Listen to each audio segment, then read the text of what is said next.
যে আমরা কিভাবে বুঝবো যে আল্লাহ আমাকে ভালোবাসেন কি বাসেন না, আমি আল্লাহর পছন্দনীয় কিনা আমি কিভাবে বুঝবো? বুঝার দুইটা ওয়ে আছে। আওয়াজ করে বলেন কয়টা?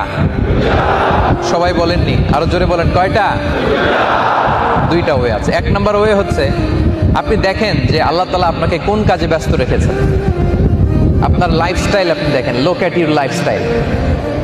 আপনি কাদের সাথে মিশেন, আপনি কোন ধরনের কাজের সাথে নিজেকে জড়ান, আপনার অ্যাক্টিভিটিগুলো কোন ধরনের, আপনি কি ইসলামের পক্ষে কাজ করেন না ইসলামের বিপক্ষে? যারা নামাজি, যারা আল্লাহওয়ালা, যারা ইসলামের বিজয় চায়, আপনার সার্কেল কি ওই সার্কেল, নাকি যারা ইসলামের বিপক্ষে, যারা ইসলামের কবর রচনা করতে চায় ওইটা আপনাদের সার্কেল? আপনার সার্কেল কোনটা আপনি দেখেন। Look at your lifestyle.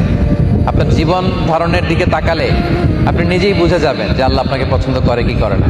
এখন ধরে ধরে আমি জিজ্ঞেস করবো না যে ভাই বলেন আপনার লাইফস্টাইল কেমন, কাদের সাথে আপনি জড়িত, আপনার ফ্রেন্ড সার্কেল কেমন, কি করেন আপনি, জিজ্ঞেস করবো না। আস্ক ইউরসেলফ, নিজেকে জিজ্ঞেস করেন যে আমি আসলে কাদের সাথে মিশি, আমার ডেইলি অ্যাক্টিভিটি কি কি, আমি কোন কাজে আমার ভাল লাগে, কোথায় আমি অর্থ খরচ করি, কোথায় আমার জীবন যৌবন খরচ করতেছি, শ্রম দিচ্ছি, দেখলেই বুঝবেন। Number one, look at your lifestyle. Number two হচ্ছে খেয়াল করে দেখেন যে পৃথিবীর নেককার লোকগুলো আপনাকে ভালোবাসে কিনা, আল্লাহওয়ালা লোকগুলো আপনাকে ভালোবাসে কিনা। যদি দেখেন যে আপনার আশেপাশের নেককার লোকগুলো আপনাকে ভালোবাসে, তাহলে বুঝবেন যে আল্লাহ তাআলাও আপনাকে ভালোবাসে।